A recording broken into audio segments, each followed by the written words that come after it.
Hadis At-Thamin yang nomor 8. An Ibnu Umar diriwayatkan dari Ibnu Umar radhiyallahu anhuma.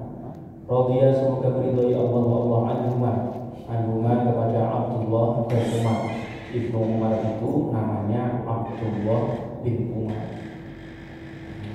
Anna sesungguhnya Rasulullah sallallahu alaihi wasallam qala bersabda Nabi Umirtu aku itu diperintahkan an uqatilan nasa untuk uqatilan memerangi an-nasa manusia hatta sehingga yashhadu dia mau mengucapkan syahadat alla ilaha illallah bahwasannya la ilaha tiada Tuhan yang wajib disembah illallah kecuali hanya Allah semata wa anna Muhammadan dan sesungguhnya Nabi Muhammad itu Rasulullah sallallahu alaihi wasallam.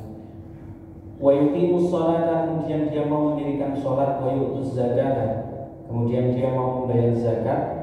Fa idza maka ketika fa'alu mereka telah melakukan zalika hal itu asamu maka mereka terjaga minni dariku dari Nabi dima'ahum maka terjaga dari Nabi dima'ahum darah mereka wa amwalahum dan harta mereka illa bihaqqil islami kecuali hak-hak yang berhubungan dengan Islam wa hisabuhum dan hisab perhitungan hati mereka Allah Ta'ala atas Allah Ta'ala. Rawahul Bukhari diriwayatkan hadis ini oleh Imam Bukhari wa Muslimun dan Imam Muslim.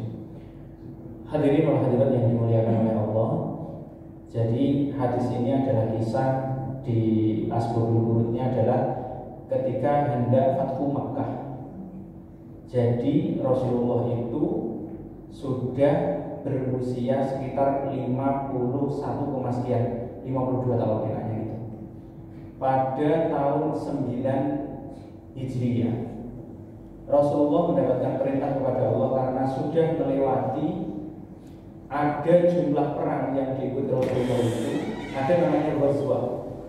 Perang Ghazwah itu adalah perang yang langsung Rasulullah turun di gelanggang dan memimpin peperangan di baris terdepan. Jumlah Ghazwah yang diikuti Rasulullah itu jumlahnya lebih dari 27 dalam hitungan kitab Nurul Yakin dan Khulasa Nurul Yakin. Ada perang namanya Saroya. Saroya itu adalah perang yang dikomando oleh Rasulullah, tapi Rasulullah tidak turun langsung ke lapangan. Jumlahnya lebih dari 75. Berarti lebih dari 100 peperangan selama Rasulullah berada di Madinah. Dan hampir semuanya itu hanya berlaku itu hanya sekitar 9 tahun, 8 tahun peperangan itu terjadi. Berarti kalau dihitung betul-betul setiap tahun itu tidak kurang kalau kita hitungnya Rasulullah yang ikut turun. Berarti setiap tahun itu tidak pernah kurang Rasulullah itu ikut berperang sekitar 3 kali. Padahal Rasulullah itu berhijrah ke Madinah dalam kondisi bukan usia muda. Pada tahun 10 Nubuwah dan pada tahun 12 Nubuwah, 12 dari kenabian berarti umur 52 Rasulullah itu mulai hijrah. Umur 53 ngangkat pedang, naik kuda, naik unta untuk berperang. Ini yang harusnya ditekankan pada kita. Usia produktifnya Rasulullah dalam dakwah itu adalah usia 50 tahun ke atas. Yang menjadikan momentum dan motivasi kepada kita untuk menjaga kesehatan penting itu sekali. Kenapa? Karena ketika usia 30 sudah kena sudah kena asam urat, sudah kena asam lambung dan sebagainya, itu menandakan bahwa ada pelanggaran-pelanggaran yang kita lakukan dalam hidup. Sehingga ketika puncaknya kita di usia 50 itu harusnya kita produktifnya malah ngempos-ngemposnya itu naudzubillah. Kalau kita melihat usianya Rasulullah itu hanya 7 kali 9. 7 tahun pertama, 7 tahun kedua, ketiga, keempat, kelima, keenam, ketujuh, ke-8, ke-9. 7 ke 9 itu 63 beliau wafat.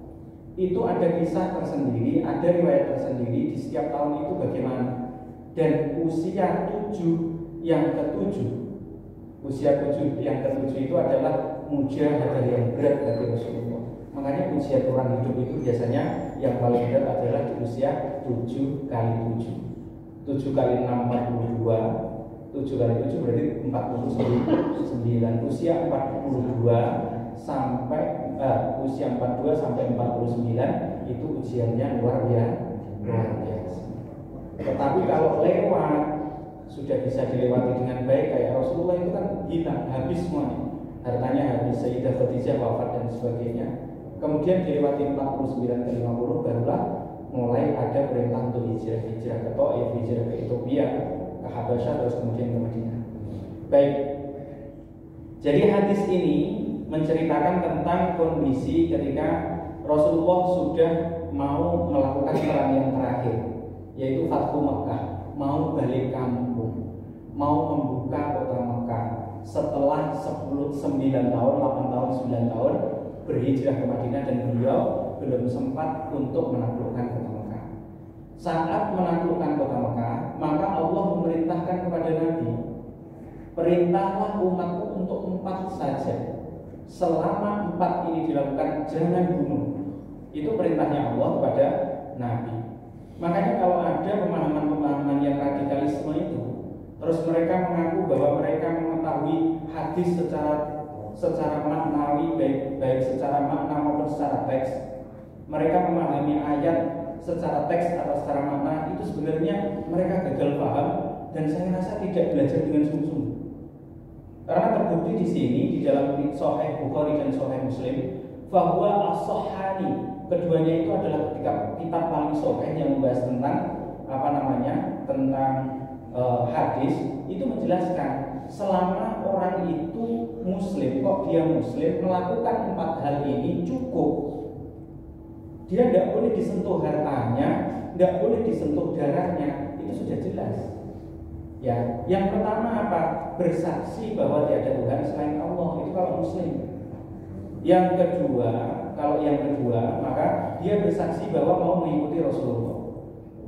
Nah, itu kalau mau mengikuti Rasulullah itu kan ditafsir. Makanya kalau kita berbicara di Indonesia, kemudian ada paham-paham yang baru, kemudian mereka saya iman kepada Allah, tetapi nabiku bukan Nabi Muhammad, nabiku Nabi Ahmadiyah. Terus kemudian Muhammad Musaddiq yang baru-baru, masya Allah. Ya, kita di MUI itu kadang-kadang dibikin geli dengan hal-hal yang seperti itu. Nah, ingat Ahmad Musaddiq dikira sebagai nabi, petinju. Kemudian ada satu lagi itu yang perempuan di penjara, yang satu mengaku malaikat Jibril. Siapa? Iya itu. Kemudian ketika dipertemukan tidak bisa. Loh, katanya nabi sama malaikat Jibril kok tidak sama-sama kan? Gimana caranya? Kan ya aneh gitu.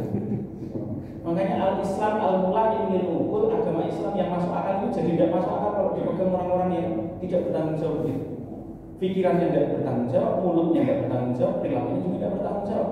Aneh memang. Masya Allah. Jadi agama Islam menjamin keselamatan umat Islam ketika 4 ini dijalankan. 1, sudah syahadat kepada Allah. 2, mengakui nabinya adalah Nabi Muhammad. Yang 3, mau sholat 5 waktu. Tidak ada korinah di sini dalam hadis ini. Sholatnya harus di masjid. Ini jangan sampai dipotong nanti videonya, nanti saya ulang lagi. Tidak ada korinah yang menjelaskan wajib sholat di masjid.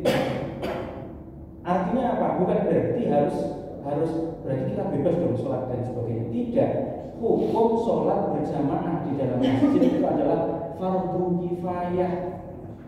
Fardu tapi kifayah, tidak semuanya. Fardu kifayah itu bagaimana? Ketika jumlah laki-laki dalam lingkungan masjid itu sudah lebih dari 60% sholat di dalam masjid, yang 40 seumpama menjadi haris, menjadi penjaga, menjadi lagi jaga posnya dan sebagainya, itu dia sudah digugurkan, yufa'an jama'atihi, dia sudah diampuni dari jamaahnya. Gitu.